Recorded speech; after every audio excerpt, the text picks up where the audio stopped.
Bonjour à tous, bienvenue dans les 4V, Sébastien Chenu. Bonjour. C'est l'un des chiffres du jour, 41. Ça fait 41 jours que le gouvernement actuel est un gouvernement démissionnaire. Alors à leur tour aujourd'hui, Marine Le Pen puis Jordan Bardella seront reçus ce matin par le président de la République à l'Élysée dans le cadre des consultations pour trouver un nouveau Premier ministre.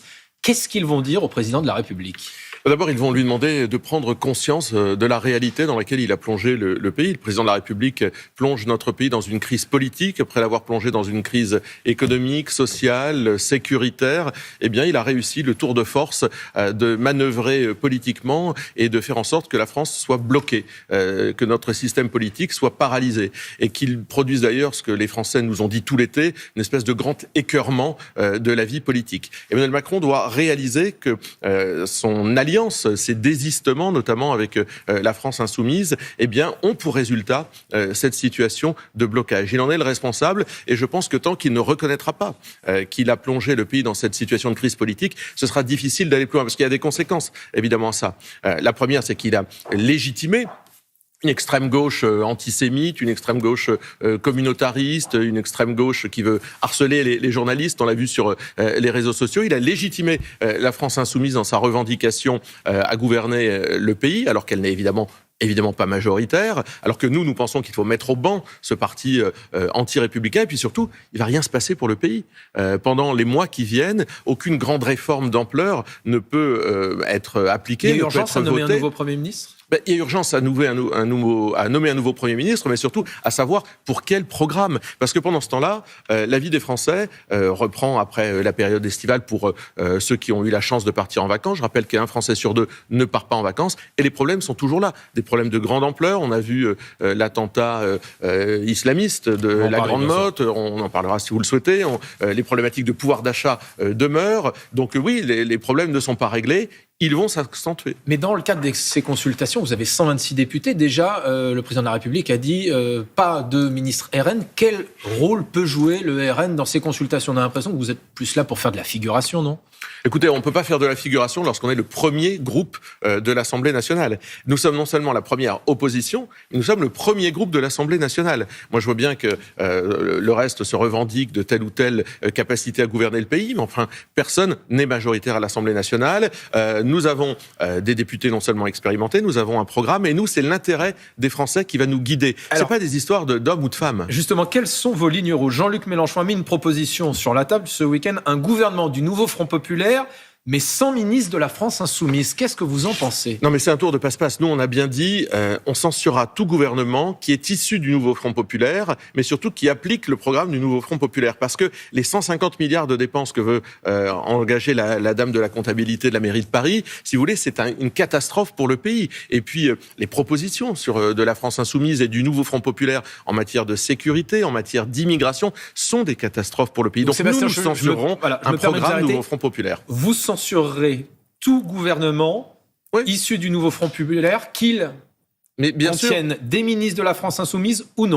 Bien sûr, parce que ce n'est pas une histoire d'hommes, c'est une histoire de programme. Nous censurons ceux qui portent une politique qui est néfaste pour le pays. Or, les propositions du nouveau Front populaire, je vous les rappelais, notamment en matière de sécurité et d'immigration, mais aussi de pouvoir d'achat, d'agriculture, feront que notre pays s'enfoncera dans la difficulté. Ils le ruineront, ils l'abîmeront, ils opposeront les Français les uns aux autres. Donc il est hors de question qu'on soutienne les propositions du nouveau Front populaire si ils étaient nommés, si un de leurs représentants était nommé à Matignon, parce que c'est l'intérêt du pays qui nous guide. Si c'est un Premier ministre qui vient de la droite, le nom de Xavier Bertrand, par exemple, est évoqué, est-ce que ça vous irait ? Est-ce que vous le censureriez ou non ? Non, mais l'idée, c'est, encore une fois, je vous le redis, c'est pas les hommes, je veux dire, recycler des gens qui se sont cassés la figure dans la vie politique, qui ont abîmé notre pays. Xavier Bertrand, c'est celui qui a refusé d'ouvrir le numerus clausus lorsqu'il était ministre de la Santé. Enfin, ce sont des gens qui ont ruiné le pays, qui ont abîmé le pays. Si l'idée, c'est de reprendre les mêmes, pour refaire les mêmes politiques, alors ils nous auront face à eux. Nous, on a été capables de voter un certain nombre de textes dans les années précédentes, lorsque ça allait dans l'intérêt des Français. Il n'y en a pas eu beaucoup, vous me direz, mais à chaque fois, on l'a fait, on le refera, mais simplement, nous nous opposerons aux politiques de destruction d'Emmanuel Macron. Si Emmanuel Macron n'a pas compris que le signal envoyé par les Français, c'était qu'il ne voulait plus la politique qu'il menait, je pense qu'il n'a rien compris. On a l'impression que c'est bloqué. C'est quoi l'issue ? Certains évoquent déjà une possible future dissolution. Certains appellent même à un départ du chef de l'État. C'est ce que vous réclamez aussi ? Non, mais il y a plusieurs possibilités. Entre-temps, le président de la République, peut très bien organiser des référendums sur des grands sujets. Nous, on demande depuis longtemps un référendum sur l'immigration. Et puis, si la situation perdure, si elle se bloque, il faudra l'année prochaine, en juin, se retourner à nouveau vers les Français pour leur demander de débloquer cette situation. Donc, il y a des perspectives. En attendant, Emmanuel Macron a créé une crise politique. De cette crise politique, rien de bon ne peut sortir pour le pays. Alors, le ministre de l'Intérieur démissionnaire Gérald Darmanin était notre invité hier sur le plateau du 20h de France 2. Il a répondu aux questions de Maya Loquet. Il a donné des précisions sur le profil du suspect présumé de l'attaque qui a eu lieu devant la synagogue de la Grande Motte samedi. Un Algérien en situation régulière, c'est bien ce qu'il a précisé, qui est arrivé en France en 2018 en passant par l'Espagne. Est-ce que la réponse de ce gouvernement vous semble à la hauteur de ce qui s'est passé samedi ? Non, pas du tout. D'abord, moi, je veux avoir une pensée pour nos compatriotes de la communauté juive qui sont harcelés, qui sont les victimes, les cibles, en tous les cas, d'un certain nombre d'actes dans notre pays depuis longtemps déjà, et le gouvernement n'a pas agi. Je veux saluer notre député Charles Aloncle, qui est député de la circonscription, qui était présent avec les autres députés RN, évidemment, à la Grande Motte. Mais il y a deux types de réponses. La première, c'est la justice.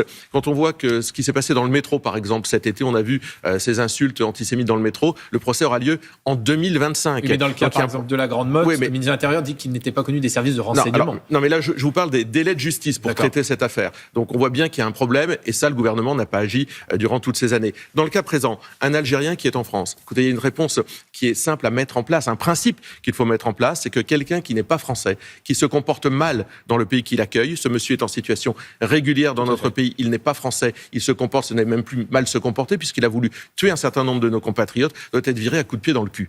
Voilà. Pour le reste, il y a aussi une forme de complaisance avec laquelle il faut arrêter. Je veux dire, quand on laisse parler des hommes et des femmes politiques, avoir des discours antisémites, des discours qui opposent la LFI, il faut les mettre au banc du système politique. On ne peut pas accepter de voir la Macronie s'allier, se désister pour faire élire des gens pareils. Je veux dire, Gérald Darmanin vient chez vous vous dire que tout va bien, qu'il fait tout bien, parce qu'il a dit, que tout se passe bien. Mais il bénéficie du soutien de la LFI pour se faire réélire. Et de l'autre côté, il leur renvoie la balle. Il faut arrêter de légitimer ceux qui, dans notre pays, portent cette parole antisémite. C'est le cas de la France insoumise. Est-ce que vous faites partie de ceux qui ont été scandalisés justement par ce tweet de Jean-Luc Mélenchon qui a évoqué, je cite, un incendie criminel contre la synagogue de la Grande Motte, intolérable crime. Certains responsables politiques lui ont reproché de ne pas avoir utilisé le mot d'antisémitisme. Est-ce que c'est pas lui faire un procès d'intention ? Mais Jean-Luc Mélenchon sait très bien ce qu'il fait. Les clins d'œil qu'il fait, les discours qu'il fait, les sous-entendus qu'il fait n'ont qu'une vocation, c'est exciter un certain nombre de tenants de l'islam politique contre nos compatriotes d'ailleurs de confession juive. On le sait, on l'a vu aussi sur la mosquée des Bleuets à Marseille où des députés de la France insoumise sont montés au créneau pour se scandaliser de l'éviction de l'imam islamiste de cette mosquée. À chaque fois qu'ils peuvent faire des clins d'œil aux islamistes, à chaque fois qu'ils peuvent taper sur nos compatriotes de confession juive, ils le font. Et Jean-Luc Mélenchon nourrit cet antisémitisme dans notre pays. Merci beaucoup, Sébastien Chenu.